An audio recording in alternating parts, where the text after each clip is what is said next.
புதுச்சேரி சட்டப்பேரவையில் நடைபெற்ற பொது கணக்கு குழு கூட்டத்தை முதல்வர் ரங்கசாமி தொடங்கி வைத்தார். 2016-17 ஆண்டிற்கான இந்திய கணக்காய்வு மற்றும் தணிக்கை துறை அறிக்கையின் மீது துறை செயலர்கள் மற்றும் துறை தலைவர்களின் சாட்சியங்களை பதிவு செய்வதற்கான பொது கணக்கு குழுவின் கூட்டம் பொது கணக்கு குழுவின் தலைவர் தலைமையில் நடைபெற்றது. சட்டப்பேரவை செயலக கட்டிடத்தின் 4வது மாடியில் உள்ள கருத்தரங்க கூட்டத்தில் சட்டப்பேரவை தலைவர் செல்வம் முன்னிலையில் முதலமைச்சர் ரங்கசாமி இக்கூட்டத்தை துவங்கி வைத்தார். இக்கூட்டத்தில் பொது கணக்கு குழுவின் தலைவர் KSP ரமேஷ் மற்றும் அக்குழுவின் உறுப்பினர்களான சட்டமன்ற உறுப்பினர்களும் கலந்து கொண்டனர். மேலும் இந்த கூட்டம் முதன்மை கணக்காய்வு தலைவர் ஆனந்த் மற்றும் தணிக்கை துறையின் குழுவினர்கள் முன்னிலையில் நடைபெற்றது. தணிக்கை பக்திகள் தொடர்பான விவாதங்கள் இதில் உள்துறை, நீதித்துறை, தொழில்துறை, கல்வித்துறை, வணிக வரித்துறை, அறிவியல் தொழில்நுட்பம், சுற்றுச்சூழல் துறை, வருவாய்த்துறை, கலால்துறை, வேளாண் துறை, ஆதி திராவிடர் நலத்துறை, சுற்றுலாத்துறை, பொதுப்பணித்துறை உள்ளிட்ட 46 துறைகள் மற்றும் அதன் செயலர்கள், துறை தலைவர்கள் கலந்து கொண்ட சுமார் 40 பக்திகள் தொடர்பாக விளக்கம் அளித்தனர். நான் உருவத்தில் குறைவாக இருக்கலாம், ஆனால் என் திறமையின் மூலம் நான் உயரமானவர் என துணைநிலை ஆளுநர் தமிழிசை சவுந்தரராஜன் தெரிவித்துள்ளார். இந்தியா முழுவதில் பல்வேறு மாநிலங்களிலிருந்து சுமார் 100 மாணவர்கள் ஒரு வார கால கல்வி கலாச்சார சுற்றுப்பயணமாக ஆரோவில் வந்துள்ளனர். ஜனவரி 29 முதல் பிப்ரவரி 2 வரை சுற்றுப்பயணம் மேற்கொண்டுள்ளனர். மாணவர்கள் ஆரோவில் மற்றும் ஸ்ரீ அரவிந்தரோடு தொடர்புடைய இடங்களின் அனுபவங்களை பார்வையிட்டனர். அதனைத் தொடர்ந்து ஆரோவில் பாரத் நிவாஸ் பூமிகா அரங்கில் மாணவர்களுடன் துணைநிலை ஆளுநர் தமிழிசை சவுந்தரராஜன் கலந்துரையாடினார். ஆரோவில் மையத்தின் செயலர் ஜெயந்தி ரவி உடனிருந்தார். நிகழ்ச்சியில் பேசிய கவர்னர் தமிழிசை சவுந்தரராஜன், நானும் என் வாழ்க்கையில் அதிகமாக விமர்சனங்களுக்கு உள்ளாக்கியிருக்கிறேன். நான் சிறந்த உரைகளை ஆற்றி இருந்த போதிலும் அது குறித்து பேசாமல் என் உயரம் குறித்து விமர்சனங்கள் வந்துள்ளது. நான் உருவத்தில் குறைவாக இருக்கலாம், ஆனால் என் திறமையின் மூலம் நான் உயரமானவர். நாம் சாமானியர்கள் அல்ல, சாதாரண மாணவர்கள் அனைவரும் தைரியத்துடன் இருக்க வேண்டும் என்றார். புதுச்சேரி நகர பகுதியில் அமைந்துள்ள டிபார்ட்மெண்ட் ஸ்டோரில் டிப்டாப் ஆசாமி ஒருவர் செல்போனில் லிஸ்ட் போட்டு உயர் ரக பொருட்களை திருடும் வீடியோ தற்போது இணையதளத்தில் வைரலாகி வருகிறது. புதுச்சேரி நகர பகுதியான அரவிந்தர் வீதியில் அமைந்துள்ளது ஆரன் காஸ்பிளே ஷாப். நகர பகுதியில் உள்ள பல தரப்பட்ட மக்களும் இங்கு வந்து பொருட்களை வாங்கி செல்வது வழக்கம். இந்நிலையில் நேற்று டிப்டாப் ஆசாமி ஒருவர் டிபார்ட்மெண்ட் ஸ்டோர் உள்ளே செல்வதற்கு முன் வாசலில் வைத்திருந்த கால் மிதியடிகளை தரம் பிரித்து திருடுவதற்காக எடுத்து வைத்துவிட்டு அதன் பின் கடையின் உள்ளே சென்றவர் செல்போனின் என்னென்ன பொருட்களை திருட வேண்டும் என்ற லிஸ்ட் போட்டு வைத்ததை எடுத்து பார்க்கிறார். அந்த லிஸ்டின் படி டிபார்ட்மெண்ட் ஸ்டோரில் உள்ள உயரக, அதாவது முந்திரி, பாதாம், பிஸ்தா மற்றும் உயரக உலர்பழ வகைகளை ஒவ்வொன்றாக எடுத்து கூடையில் போட்டுக்கொண்டு காசு கொடுத்து வாங்குவது போல் அவர் செய்த அளப்பறைகளோ ஏராளம். கூலாக திருடிய அந்த நபர் திருடிய பொருட்களை தன் கையில் வைத்திருந்த கைப்பையில் ஒவ்வொன்றாக போட்டு அதை மறைத்து விடுகிறார். அதன் பின் அங்கிருந்து வெளியே செல்ல முயற்சி செய்யும் போது கடைக்காரர்கள் தன்னை நோட்டமிடுகிறார்களா என்பதை பார்க்க செல்போனை காதில் வைத்துக் கொண்டு பேசுவது போல் நடித்துக் கொண்டு கதவின் அருகே வருகிறார். அப்போது கடைக்குள் வாடிக்கையாளர்கள் அதிகமாக உள்ளே நுழையும் சந்தர்ப்பத்தை பயன்படுத்தி நைஸாக வெளியே சென்று விடுகிறார். ஆனால் இதில் வேடிக்கை என்னவென்றால், உள்ளே திருடியதோடு விட்டு விடாமல் வெளியே அவர் தரம் பிரித்து வைத்திருந்த அந்த கால் மீதிகளையும் நைஸாக எடுத்துக்கொண்டு மீண்டும் கூலாக போன் பேசிக் கொண்டே காசு கொடுத்து பொருட்களை வாங்கியவர் கூட காட்டாத பந்தாவோடு சைக்கிளில் புறப்பட்டு சென்றார். ஆனால் பாவம் அவருக்கு தெரியவில்லை, கடையை சுற்றி 30க்கும் மேற்பட்ட கேமரா உள்ளது என்று. ஆனால் அதைவிட சுவாரஸ்யம் என்னவென்றால், கடையின் உரிமையாளர் கூறும் பொழுது தான் இது சம்பந்தமாக புகார் கொடுக்க விரும்பவில்லை. இந்த வீடியோவை பார்த்து இவன் குடும்பத்துடன் அசிங்கப்பட வேண்டும், அப்போதாவது இவன் மற்ற கடைகளில் திருடுவதை நிறுத்த வேண்டும், திருந்த வேண்டும் என குறிப்பிட்டார். எல்லா கடைக்காரர்களுக்கும் விழிப்புணர்ச்சி வரணும். அதுக்கடுத்து இந்த மாதிரி டிபார்ட்மெண்ட் ஸ்டோர் நடத்தணும்னா ரொம்ப ரத்த கண்ணீர், ஒரு ரூபாயா தான் சேர்க்கணும். அந்த ஒரு ரூபா சேர்க்கிறவனுடைய வழி தெரியாம இந்த மாதிரி ஒவ்வொருத்தரும் ஒரு கஸ்டமருங்க ஒரு சின்ன ஒரு விஷயத்த அவங்களுக்கு தேவை 2000 தான், ஆனா எங்களுக்கு எவ்வளவுன்னு பாருங்க. இதை மாதிரி ஒரு 2-3 பேர் ஒரு நாளைக்கு கையை வச்சா அந்த கடை எதாவது இருக்குமா? 4 சூப்பர் மார்க்கெட்டே இருக்காது. இந்த சூப்பர் மார்க்கெட்லாம் இருக்கணும்னா இதை மாதிரி ஒரு ஆளுங்கெல்லாம் வெளி உலகத்துக்கு தெரிஞ்சே ஆகணுன்றதாலதான் இது ரொம்ப மன வருத்தத்தோட இதை தெரியல.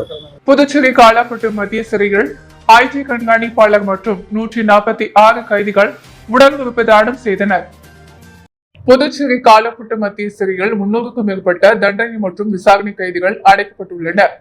கைதிகளுக்கு மறுவாழ்வு அளிக்கும் பல்வேறு திட்டங்கள் சிறையில் மேற்கொள்ளப்பட்டு வருகிறது. கைதிகள் மூலம் தோட்டம் அமைப்பு, விவசாயம், கால்நடை வளர்ப்பு, FM உடற்பயிற்சி கூடம், யோகா, நடனம் உள்ளிட்டவை மேற்கொள்ளப்பட்டு வருகிறது. அதன் ஒரு பகுதியாக சிறையில் உள்ள கைதிகள் இறங்கும் போது தங்களின் உடல் உறுப்புகளை தானம் வழங்க முன்வந்தனர். இதற்கான ஏற்பாடுகளை சிறைத்துறை மேற்கொண்டது.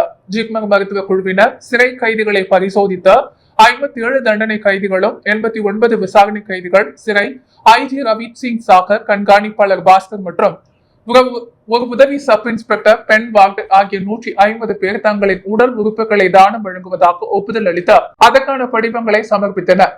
உடல் உறுப்பு தானம் வழங்கி கைதிகளுக்கு தானம் வழங்குவதற்கான அடையாள அட்டை ஜிப்மர் மூலம் வழங்கப்பட்டது. நிகழ்ச்சியில் தலைமை கண்காணிப்பாளர் அழகேசன், அரவிந்தர் சொசைட்டி சீனிவாசன் உட்பட பலர் கலந்து கொண்டனர். முன்னாள் அமைச்சர் கந்தசாமியின் பிறந்தநாளை ஒட்டி புதுச்சேரி மணக்குள விநாயகர் ஆலயத்தில் தங்கத்தேர் இழுத்து சிறப்பு வழிபாடு நடைபெற்றது. புதுச்சேரி முன்னாள் அமைச்சர் கந்தசாமியின் பிறந்தநாள் விழா ஒவ்வொரு ஆண்டு பல்வேறு நலத்திட்ட உதவிகளை வழங்கி விமர்சையாக கொண்டாடப்படுவது வழக்கம். அந்த வகையில் இன்றும் தனது பிறந்த நாளை முன்னிட்டு புதுச்சேரி மணக்குள விநாயகர் ஆலயத்தில் தங்கத்தேர் இழுத்து சிறப்பு வழிபாடு நடைபெற்றது. இதில் சிறப்பு விருந்தராக காங்கிரஸ் கட்சி தலைவர் வைத்திலிங்கம் MP, முன்னாள் அரசு கொறடா அனந்தராமன், முன்னாள் துணை சபாநாயகர் பாலன் மற்றும் காங்கிரஸ் நிர்வாகிகள், கந்தசுவாமியின் குடும்பத்தினர் பலர் கலந்து கொண்டு சிறப்பு வழிபாட்டில் ஈடுபட்டனர். தொடர்ந்து பொதுமக்களுக்கு அன்னதானம் வழங்கப்பட்டது. இந்த நிகழ்ச்சியில் காங்கிரஸ் கட்சியைச் சேர்ந்த நிர்வாகிகள் பலர் கலந்து கொண்டனர். சண்முகாபுரம் நெசவாளர் கூட்டுறவு சங்கத்தின் நிர்வாகிகள் பல்வேறு கோரிக்கைகளை வலியுறுத்தி தட்டாஞ்சாவடி பகுதியில் உள்ள பான்டெக்ஸ் அலுவலகத்தை முற்றுகையிட்டு போராட்டத்தில் ஈடுபட்டனர். பான்டெக்ஸ் முதன்மை மேலாளர் நெசவாளர்களை வஞ்சிக்கும் வகையில் தனியார் நிறுவனத்துடன் துணிகள் வாங்கி விற்பனை செய்கிறார் என்றும், கொள்முதல் செய்த நூல் சண்முகாபுரம் நெசவாளர்கள் கூட்டுறவு சங்கத்திற்கு தர மறுக்கப்படுவதாகவும், உற்பத்தி செய்து கொடுத்த துணிகளுக்கு பணம் வழங்கப்படவில்லை என்றும், மேலும் பான்டெக்ஸ் மேலாளரை முதலமைச்சரிடம் மாற்றம் செய்ய வேண்டும் என கூறி சண்முகாபுரம் நெசவாளர்கள் கூட்டுறவு சங்கம் சார்பாக தலைவர் சதீஷ் தலைமையில் அலுவலகத்தை முற்றுகையிட்டு போராட்டத்தில் ஈடுபட்டனர். இதில் சங்கத்தின் உறுப்பினர்கள் குமார் வசந்தா, வள்ளியம்மாள், சரசு கலா சுந்தரி, ராஜா, மனோகர், தர்மலிங்கம் மற்றும் நிர்வாகிகள் பலர் கலந்து கொண்டு கண்டன முழக்கங்களை எழுப்பினர். இதனால் அப்பகுதியில் சிறிது நேரம் பரபரப்பு காணப்பட்டது. உப்பளம் தொகுதிக்குட்பட்ட சுபையா சாலை, காந்தி வீதி மற்றும் ஆம்பூர் சாலைகளை மேம்படுத்தும் பணிகள் சுமார் 10,83 லட்சம் ரூபாய் மதிப்பீட்டில் நள்ளிரவு தொடங்கப்பட்டது. இதனை திமுக மாநில துணை அமைப்பாளர், உப்பளம் தொகுதி சட்டமன்ற உறுப்பினரும் அனிபால் கண்ணடி நேரில் ஆய்வு செய்தார்.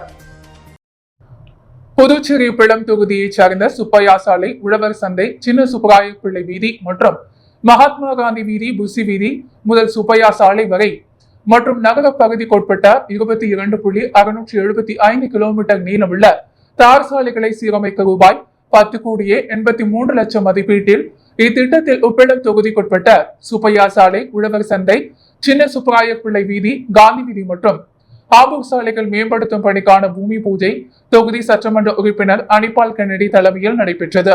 அப்பணி நேற்று நள்ளிரவில் தொடங்கப்பட்டது. இதனை உப்பளம் தொகுதி திமுக சட்டமன்ற உறுப்பினர் அனிபால் கண்ணடி நேரில் சென்று ஆய்வு செய்தார். பணியின் பொழுது இடையூறாக சாலையில் இருந்த வாகனங்களை அப்புறப்படுத்தி சாலைகளை தரமாக அமைக்க வேண்டும் என்று அதிகாரிகளிடம் வலியுறுத்தினார். அப்போது கட்டிடங்கள் மற்றும் சாலைகள் கோட்டம் சேரு பொறியாளர் முனைவர் சீனு திருஞானம், உதவி பொறியாளர் பன்னீர், இளநிலை பொறியாளர் வேல்முருகன் மற்றும் திமுக நிர்வாகிகள் நோயல், நிசார், மணி, இருதயராஜ், வெங்கட், ராகேஷ், பத்மநாபன் மற்றும் பொதுமக்கள் பலர் உடனிருந்தனர். NTS பள்ளி ஆண்டு விழாவை முன்னிட்டு நடத்தப்பட்ட பல்வேறு போட்டியில் வெற்றி பெற்றவர்களுக்கு காவல் கண்காணிப்பாளர் மாறன் பரிசு வழங்கி பாராட்டினார். NTS சர்வதேச உயர்நிலை பள்ளியில் 8வது ஆண்டு விளையாட்டுப் போட்டி கோரிமேடு காவலர் மைதானத்தில் நடைபெற்றது. இந்த நிகழ்ச்சியில் போக்குவரத்து காவல் கண்காணிப்பாளரும் மாறன் முதன்மை விருந்தினராக கலந்து கொண்டு சிறப்புரையாற்றி பல்வேறு போட்டியில் வெற்றி பெற்ற மாணவர்களுக்கு விருதுகள் வழங்கி கௌரவித்தார். மேலும் விழாவில் ஓய்வு பெற்ற துணை கல்வி இயக்குனர் முருகேசன் முன்னிலை வகித்தார். கல்வி குழுமத்தின் தலைவர் சம்பத் மற்றும் பத்மினி சம்பத் தலைமையில் நடைபெற்ற விழாவில் பள்ளியின் முதல்வர் மோகனப்பிரியா வாழ்த்துரை வழங்கினார். இந்த நிகழ்ச்சியில் மாணவர்களின் நடனம், அணிவகுப்புகள், பறை மற்றும் பரதநாட்டியத்துடன் விழா வெகு விமரிசையாக நடைபெற்றது. தொடர்ந்து பல்வேறு போட்டியில் வெற்றி பெற்றவர்களுக்கு பரிசுகளும் வழங்கப்பட்டது. மேலும் பள்ளி மாணவர்கள், பெற்றோர்கள், ஆசிரியர்கள் பல கலந்து கொண்டனர். புதுவை மாநிலம் 7ஆம் பிராந்தியத்தில் பள்ளி மாணவர் சாய் ரோஹித் நீச்சல் குளத்தில் தவறி விழுந்து உயிரிழந்த நிலையில் அவரது உறவினர்கள் 7ஆம் பிராந்திய மண்டல நிர்வாகி அலுவலகம் முன் தர்ணாவில் ஈடுபட்டதால் பரபரப்பு ஏற்பட்டது. புதுவை மாநிலம் 7ஆம் பிராந்தியத்தில் உள்ள அக்ரஹாரம் வீதியில் அரசு ஆரம்ப பள்ளி செயல்பட்டு வருகிறது. இந்த பள்ளியில் அதே பகுதியைச் சேர்ந்த 7 வயதாகும் சாய் கௌகித் 1ஆம் வகுப்பு படித்து வந்தார். இந்த நிலையில் செவ்வாய்க்கிழமை சாய் கௌகித் மதிய உணவு சாப்பிட வீட்டுக்கு வரவில்லையாம். உடனே பெற்றோர் சிறுவனை தேடி பள்ளிக்கு சென்றனர். ஆனால் அங்கும் மாணவர் இல்லையாம். இந்த நிலையில் பள்ளி அருகேயுள்ள விளையாட்டு மைதானத்தில் இருந்த நீச்சல் குளத்தில் சிறுவன் சடலமாக இருந்தது தெரிய வந்தது. உடனே சிறுவனை மீட்டு அருகில் உள்ள மருத்துவமனைக்கு கொண்டு சென்றனர். மருத்துவர்கள் பரிசோதித்ததில் சாய் கௌகித் உயிரிழந்தது தெரிய வந்தது. இதையடுத்து சிறுவனின் பெற்றோரும் உறவினர்களும் 7ஆம் பிராந்திய மண்டல நிர்வாகி அலுவலகம் முன் தர்ணாவில் ஈடுபட்டனர். பிராந்திய நிர்வாகி முனுசாமி உரிய நடவடிக்கை எடுப்பதாக உறுதியளித்தார். இதையடுத்து தர்ணா கைவிடப்பட்டது. சிறுவன் உயிரிழந்த சம்பவம் குறித்து 7ஆம் போலீசார் வழக்கு பதிந்து விசாரிக்கின்றனர். புதுச்சேரி தவிளக்குப்பம் நேஷனல் ஆங்கில உயர்நிலை பள்ளிக்கு சிறந்த பள்ளிக்கான முதலமைச்சர் விருது மற்றும் சுழற்கடையத்தினை துணைநிலை ஆளுநர் தமிழிசை சவுந்தரராஜன் வழங்கி பாராட்டினர். ஆண்டுதோறும் அரசு சார்பில் புதுவையில் நடைபெறும் குடியரசு தின விழாவில் பொதுத் தேர்வுகளில் சிறப்பான தேர்ச்சி வழங்கிடும் கல்வி நிறுவனங்களுக்கு துணைநிலை ஆளுநர் அவர்களால் சிறந்த பள்ளிக்கான முதலமைச்சர் விருது மற்றும் சுழற்கடையம் வழங்கப்பட்டு வருகிறது.